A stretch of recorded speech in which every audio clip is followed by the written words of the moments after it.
الحمدللہ رب العالمین والصلاة والسلام علی اشرف الانبیاء والمرسلین نبینا محمد وعلی آلہ وصحبہ اجمعین، اما بعد۔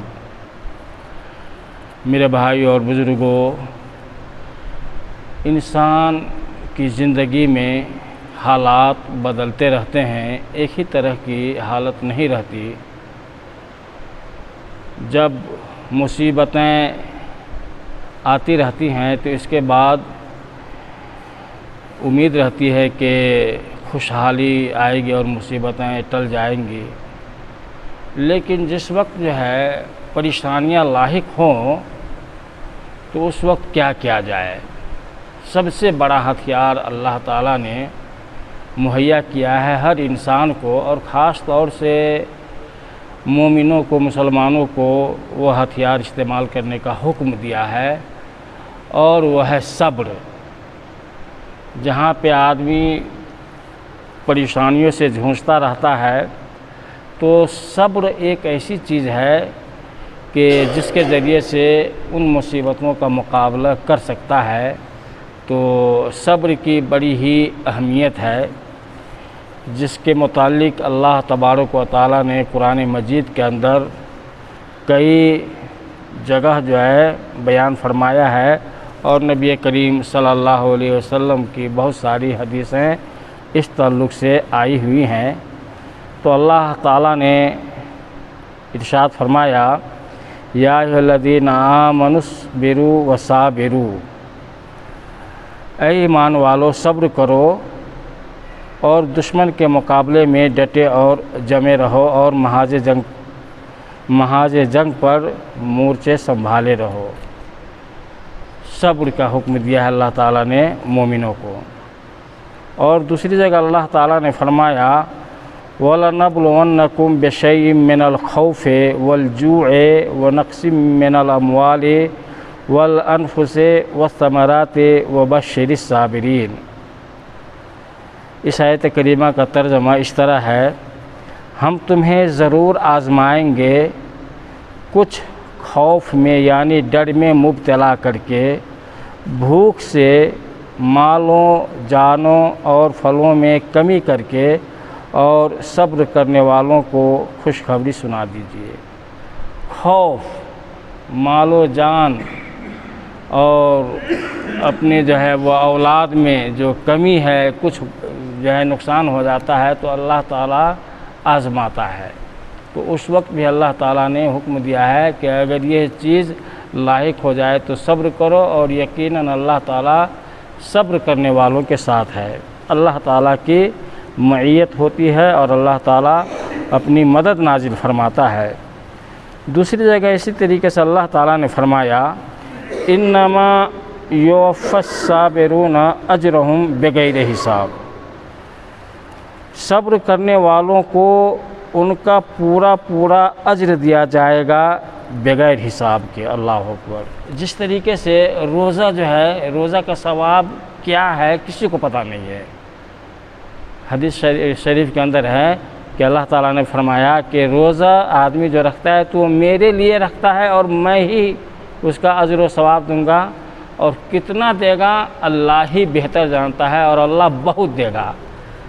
اسی طرح صبر کرنے والوں کے تعلق سے اللہ تعالیٰ نے فرمایا کہ اللہ تعالیٰ صبر کرنے والوں کو بغیر حساب کے اجر دے گا، بے انتہا حساب، کوئی حد نہیں ہے۔ تو بتائیے کتنی بڑی چیز ہے اور کتنی بڑی اہمیت ہے۔ اور اسی طرح سے اللہ تعالیٰ نے فرمایا، استعینوا بالصبر والصلاۃ ان اللہ مع الصابرین۔ جب مصیبت آئے تو نماز کے ذریعے اور صبر کے ذریعے مدد طلب کرو، بے شک اللہ تعالیٰ صبر کرنے والوں کے ساتھ ہے۔ تو صبر کے تعلق سے بہت سی آیتیں ہیں قرآن مجید کے اندر، اور نبی کریم صلی اللہ علیہ وسلم کی حدیث اس باب کے تعلق سے جو مؤلف رحمہ اللہ نے پہلی حدیث بیان کیا ہے، حدیث نمبر 15 اس کتاب کے اندر، وَأَنْ مالك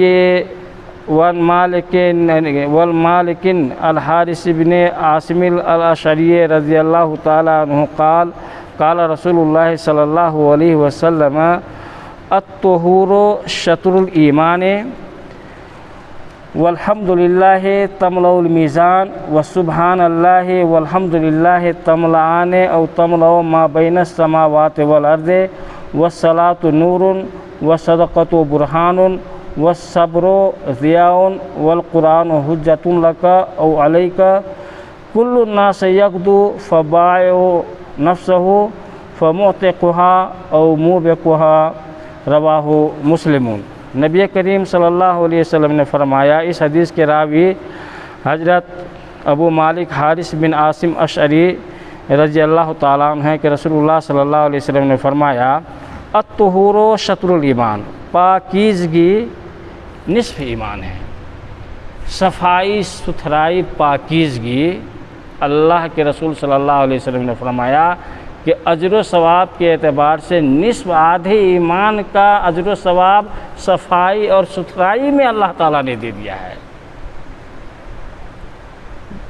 دیگر قوم بھی صفائی ستھرائی کرے، لیکن مسلمانوں کے لیے یہ ہے کہ اگر اس کا بدن، لباس، گھر، جہاں راستے سے چل رہے وہ جہاں بیٹھے وہ جگہ صفائی ستھرائی کا خیال اگر رکھا جائے تو اللہ تعالیٰ نے اس کے اوپر اجر اور ثواب رکھا ہے۔ تو صفائی اور ستھرائی بہت بڑی چیز ہے۔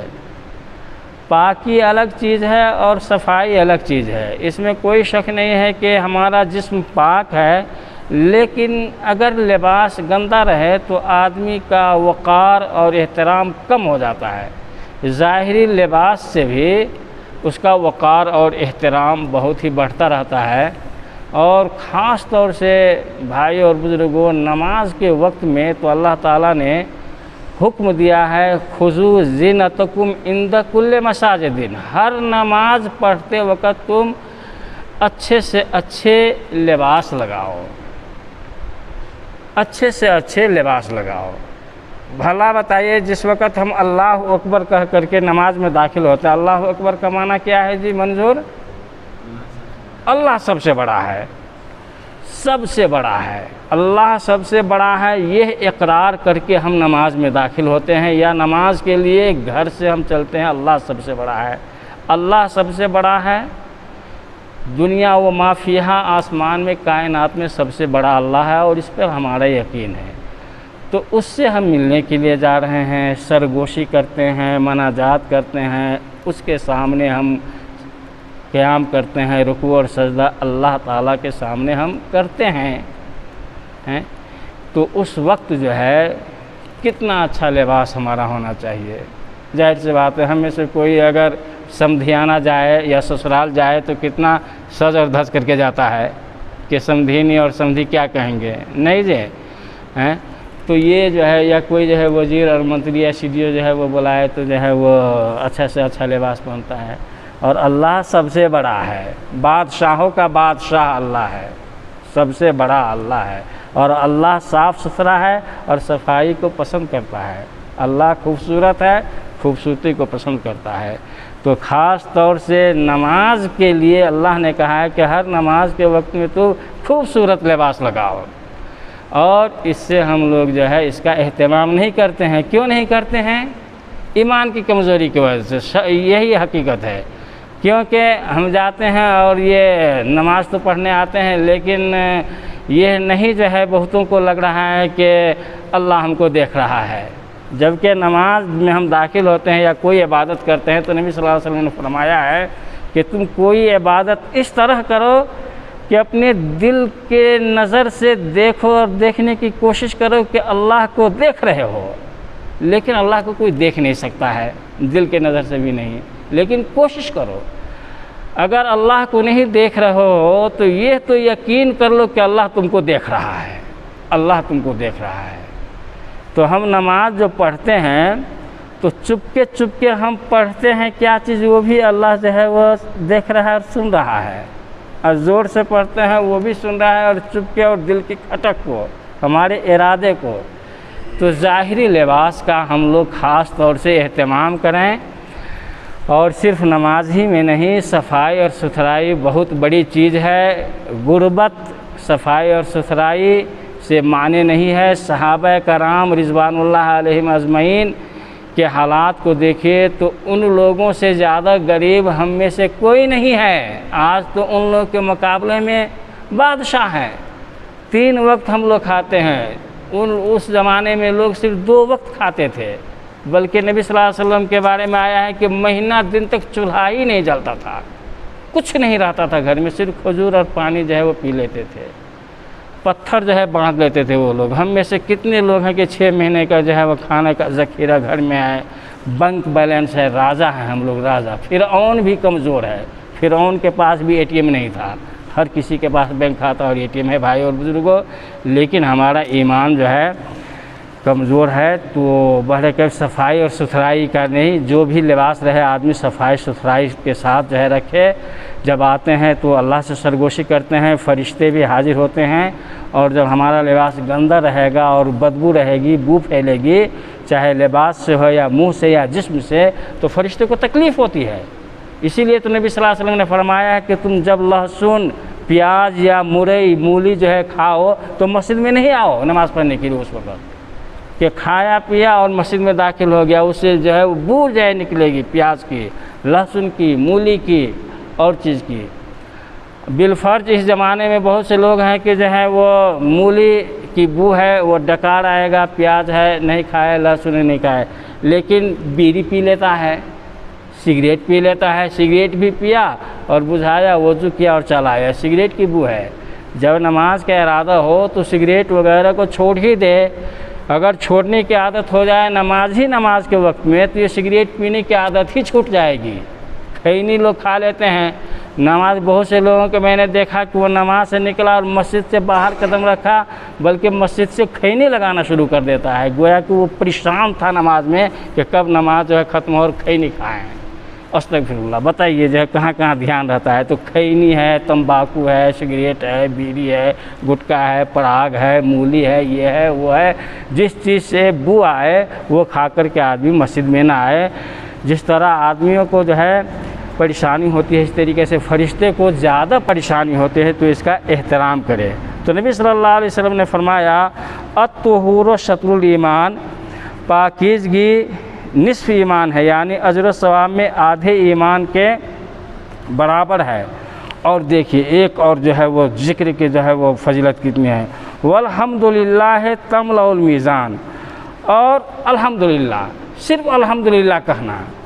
اور نبی صلی اللہ علیہ وسلم نے فرمایا اور الحمدللہ کہنا میزان کو بھر دیتا ہے، یعنی بہت ہی وزنی عمل ہے جس کے اجر و ثواب سے نامہ اعمال کا ترازو بھر جائے گا قیامت کے دن۔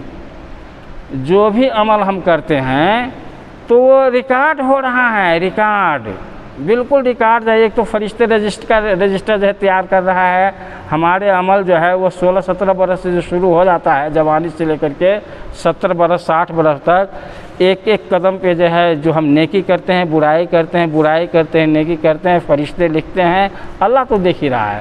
وہ رجسٹر کو ترازو میں رکھا جائے گا، برائی کا ہو یا نیکی کا، برائی کا جو ہے ایک طرف اور نیکی کا ایک طرف۔ لیکن نیکی کا جو پلڑا ہے جو سب سے زیادہ بھاری ہوگا وہ نیک عمل ہے، وہ لفظ الحمدللہ کہنا ہے۔ تو نبی صلی اللہ علیہ وسلم نے فرمایا کہ الحمدللہ کہنا یہ ترازو کے پلڑا کو بھاری کر دے گا۔ بتائیے 100 مرتبہ 500 مرتبہ آدمی کہہ سکتا ہے چلتے پھرتے الحمدللہ۔ اسی لیے تو کھانے کے بعد الحمدللہ، کوئی بھی چیز ہے کیجیے الحمدللہ، پانی پیجیے الحمدللہ، چلیے پھریے الحمدللہ۔ تو یہ بہت ہی چھوٹا سا لفظ ہے اور وزن جو ہے نامہ اعمال کے ترازو میں وزن کرنے والا یہ عمل ہے۔ وسبحان اللہ والحمدللہ تملأان او تملأ ما بین السماوات والارض۔ تو الحمدللہ تو ترازو کے پلڑے کو بھر دے گا، اور الحمدللہ کے ساتھ سبحان اللہ اور الحمدللہ کہا تو نبی کریم صلی اللہ علیہ وسلم نے فرمایا کہ یہ آسمان و زمین کے درمیان خلا کو بھر دیتا ہے۔ آسمان و زمین کے درمیان جو ہے وہ کروڑوں میل کے فاصلے پہ ہے، لیکن سبحان اللہ الحمدللہ یہ کہنا ایسا ہے کہ اجر و ثواب اتنا ہوتا ہے کہ اجر و ثواب سے آسمان اور زمین کی خالی جگہ جو ہے بھر جاتا ہے، یہ خالی جگہ بھر جاتے ہیں، تو بہت اجر و ثواب ہے۔ میں بتاؤں یہ سبحان اللہ الحمدللہ اور اللہ اکبر یہ تجربے کی بات ہے، نبی صلی اللہ علیہ وسلم نے بتایا ہے یہ چیز اپنی بیٹی حضرت فاطمہ کو۔ سبحان اللہ الحمدللہ اللہ اکبر اگر کوئی شخص جو ہے اس ورد کو جو ہے اپنا جو ہے وہ طریقہ بنا لے اور کہنا شروع کر دے تو اس کے پٹھا کا درد، جوڑ کا درد، ہاتھ کا درد، ماتھے کا درد یہ تو ختم ہونا ہی ہے، اور مشتندہ پہلوان کی طرف بڑھاپے تک رہے گا۔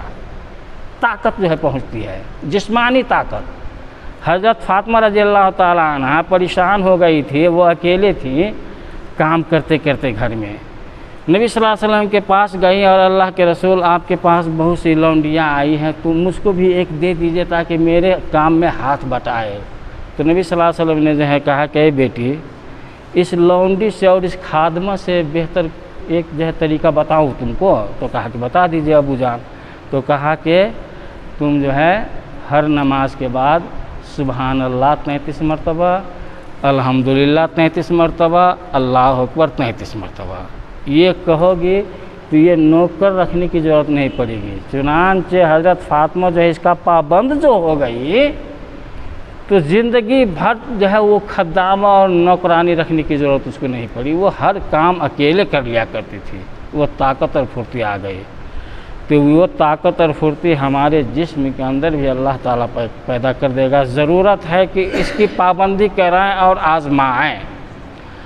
آزمانے کی ضرورت ہے۔ سبحان اللہ الحمدللہ اللہ اکبر صرف نماز ہی کے بعد نہیں، نماز کے بعد تو کہنا یہ سنت ہے اذکار میں سے، سلام پھیریے اور کم سے کم 33 مرتبہ سبحان اللہ، 33 مرتبہ الحمدللہ اور 33 مرتبہ اللہ اکبر، اس کی تو عادت ہی بنا لیجئے، اور پھر چلتے پھرتے دکان میں ہے، کاروبار میں ہے، کر رہے ہیں اور یہ پڑھتے رہیے تو میرے خیال سے 10-15 دن میں یا ہفتہ میں یا مہینہ دن کے اندر جو ہے یہ نتیجہ ظاہر ہو جائے گا، تو اس سے طاقت بھی اور قوت بھی حاصل ہوتی ہے۔ اور نبی صلی اللہ علیہ وسلم نے فرمایا وَالصَّلَاةُ نُورٌ وَالصَّلَاةُ نُورٌ اور نماز جو ہے روشنی ہے، روشنی ہے۔ نبی صلی اللہ علیہ وسلم نے فرمایا یہ نماز جو ہے روشنی ہے، قبر میں روشنی ملے گی، پل صراط جب پار کرے گا تو اس وقت روشنی نہیں رہے گی۔ قرآن مجید کے اندر ہے اور حدیث کے اندر کہ اس وقت ایک دم جو ہے گھپ اندھیرا رہے گا، اور اندھیرا پہ اس پل کے اوپر جو ہے وہ پار ہونا ہے جو بال سے پاتر اور تلوار سے زیادہ تیز دھار، اور وہ کانٹے اور وہ انکوش جو ہے وہ لگا ہوا رہے گا، ایک طرف جہنم دوسری طرف جنت، اس اندھیرے میں جو ہے پار کرنا ہے۔ اب اس وقت جو ہے روشنی پیدا ہوگی نیک عمل کی، تو سب سے زیادہ روشنی جو پھوٹے گی نماز کی، کیونکہ 5 وقت جو ہے آدمی پیر دھوتا ہے، ہاتھ دھوتا ہے، چہرہ دھوتا ہے، پیر ہاتھ اور ہر جگہ سے روشنی جو پھوٹے گی اور اپنی روشنی سے جو ہے وہ پار ہوگا۔ تو قبر میں روشنی اور پل صراط کے اوپر روشنی۔ اب بھلا بتائیے بھائیو بزرگوں کتنے لوگ ہیں جو نماز سے محروم ہیں، پل صراط پہ تو پار ہونا ہے، کس طریقے سے وہ پار ہوگا، کیسے پار ہوگا، گرے گا کہ نہیں گرے گا؟ گر جائے گا، وہ اندھیرا میں کیسے پار ہوگا؟ اور اس وقت نیک عمل کی روشنی رہے گی، اور یہ خاص کر نماز کی جو ہے تو نبی صلی اللہ علیہ وسلم نے فرمایا وَالصَّلَاةُ نُورٌ نماز جو ہے روشنی ہے، وَالصَّدَقَةُ بُرْہَانٌ اور صدقہ جو ہے ایمان کی علامت ہے کہ ہم ایمان لائے ہیں صدق کے دل سے، تو ہم صدقہ و خیرات بھی کرتے رہیں۔ وَالصَّبْرُ ضِیَاءٌ اور صبر بھی روشنی ہے۔ اور نبی صلی اللہ علیہ وسلم نے فرمایا وَالْقُرْآنُ حُجَّةٌ لَكَ وَعَلَيْكَ اور قرآن تیرے لیے حجت دلیل ہے، اگر تم اس پر عمل کرو گے تو تیرے لیے دلیل ہے، اور اگر عمل نہیں کرو گے تو تیرے خلاف دلیل ہے۔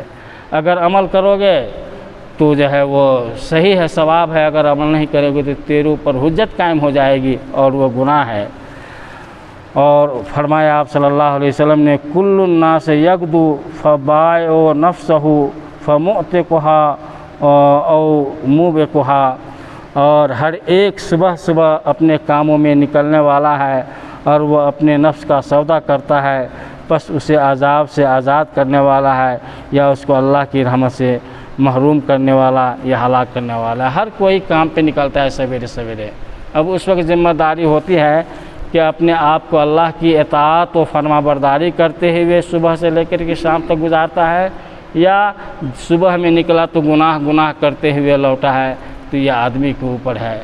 تو اس حدیث کے اندر بہت ساری باتیں معلوم ہوئیں، صبر کی اہمیت، نماز کی اہمیت، اور سبحان اللہ، الحمدللہ، اللہ اکبر کہنے کی فضیلت، اسی طریقے سے قرآن کی فضیلت، اور وقت کا صحیح استعمال کہ ہم اپنے گھر سے باہر نکلیں تو وقت کا اللہ تعالیٰ کی اطاعت میں جو ہے لگائیں، ورنہ گناہ ہوگا۔ اللہ تبارک و تعالیٰ سے دعا ہے کہ اللہ تعالیٰ ہماری نیکیوں کو قبول فرمائے اور ہماری پریشانیوں کو دور فرمائے، اور ہم میں سے جو مصیبت کے اندر گھرے ہوئے ہیں اللہ تعالیٰ ان کی مصیبت کو تو دور فرما، اور صبر و ہمت اور حوصلہ سے کام لینے کی توفیق عطا فرما۔